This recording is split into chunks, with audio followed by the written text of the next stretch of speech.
కోటలు దాటుతున్న వేళ నేతన్నలపై ముసలి కన్నీరు కారుస్తున్న వేళ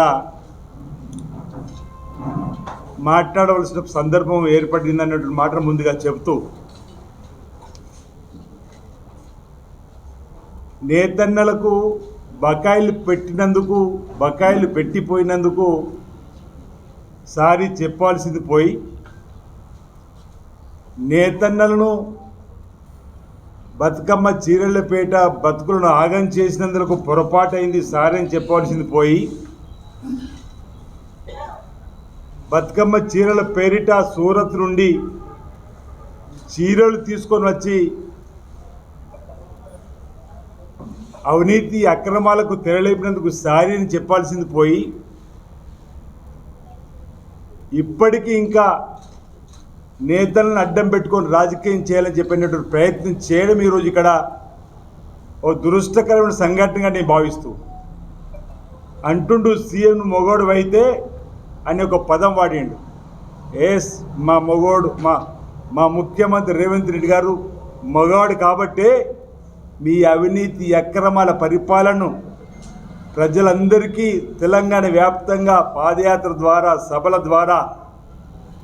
ఎలాంటి రాజకీయ బ్యాక్గ్రౌండ్ లేకుండా వచ్చి మిమ్మల్ని గద్దె దింపించి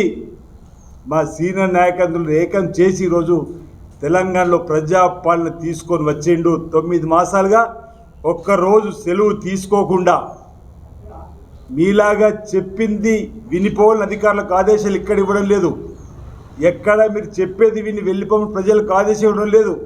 ప్రజలు చెప్పేది వింటూ, అధికారులు చెప్పేది వింటూ ప్రతి పథకానికి ఒక పాలసీని రూపొందించేటువంటి క్రమంలో ఈరోజు మా ముఖ్యమంత్రి రేవంత్ రెడ్డి గారు పరిపాలన అందిస్తుండు. పక్కా నువ్వన్న విధంగానే మా రేవంత్ రెడ్డి గారు పక్కా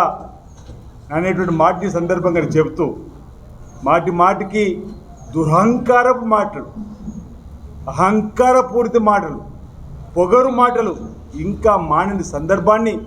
ప్రజలు చిత్కరిస్తున్నా, ఈరోజు 1,000 మా ముఖ్యమంత్రి వైపు చూపిస్తే 4,000 మీ వైపు చూపిస్తున్న ఆ 4 పదాలను మేము అంటామని చెప్పి అనేక సందర్భాల్లో చెప్పిన సందర్భం. బతుకమ్మ చీరల గురించో నేతల గురించో అసెంబ్లీలో మాట్లాడే ప్రయత్నం చేసినని చెప్పని నిండు సభలో గౌరవ ముఖ్యమంత్రి రేవంత్ రెడ్డి గారు మీరు పెట్టిపోయిన బకాయిలు ఈరోజు మేము చెల్లించినాము అని చెప్పిన మాట ఇప్పటికీ 197 కోట్ల బకాయిల్ని మీరు పెట్టిపోయింది నేతలకు మా ముఖ్యమంత్రి రేవంత్ రెడ్డి గారు, మా తుమ్మల నాగేశ్వర గారు, మా ఉప ముఖ్యమంత్రి గారు, మా ఉమ్మడి జిల్లా మంత్రులు పొన్నం ప్రభాకర్ గారు, శ్రీధర్ అందరూ కలిసికట్టుగా సంయుక్తంగా నేతలకు అండగా ఉండాలని చెప్పని మీరు రాజకీయం చేసి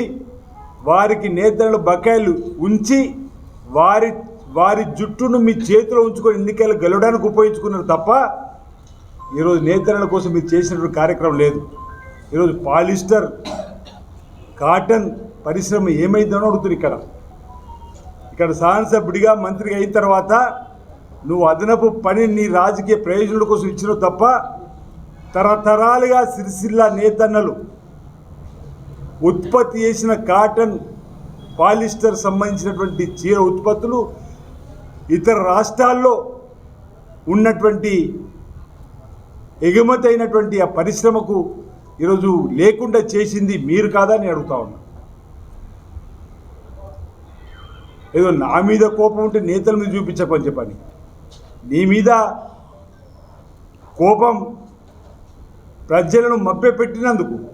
ప్రజలు తప్పుదారి పట్టిస్తున్నందుకు వచ్చేటి క్రమంలో చెప్పేటువంటి జవాబు ఉంటుంది తప్ప ఈరోజు ఈ రాష్ట్రం ఉన్నటువంటి ఏ ప్రజలపైన మీరు 7 లక్షల కోట్ల అప్పు చేసిపోయినప్పటికీ కూడా మీ సందర్భాన్ని, పరిస్థితిని అప్పుల కుప్ప రాష్ట్రంగా మార్చని చెప్పి ప్రజలకు చెప్పి పరిపాలన అందిస్తూ ప్రతి నెల మొదటి తారీఖునే ఉద్యోగులకు జీతభత్యం ఇచ్చే స్థాయి తీసుకొని వచ్చి ఈరోజు ఈ ప్రభుత్వాన్ని ఇంత ముంగడికి తీసుకొని పోతుంటే ఇక్కడికి వచ్చిన తర్వాత ఏదేదో మాటలు, పెద్ద పెద్ద మాటలు మాట్లాడి ఈరోజు మా ముఖ్యమంత్రిని, మా మంత్రులను, మమ్మల్ని నిందారోపణ చేసేటువంటి కార్యక్రమం ఏది ఉందో దాన్ని మార్చుకోవాల్సింది ఈ సందర్భంగా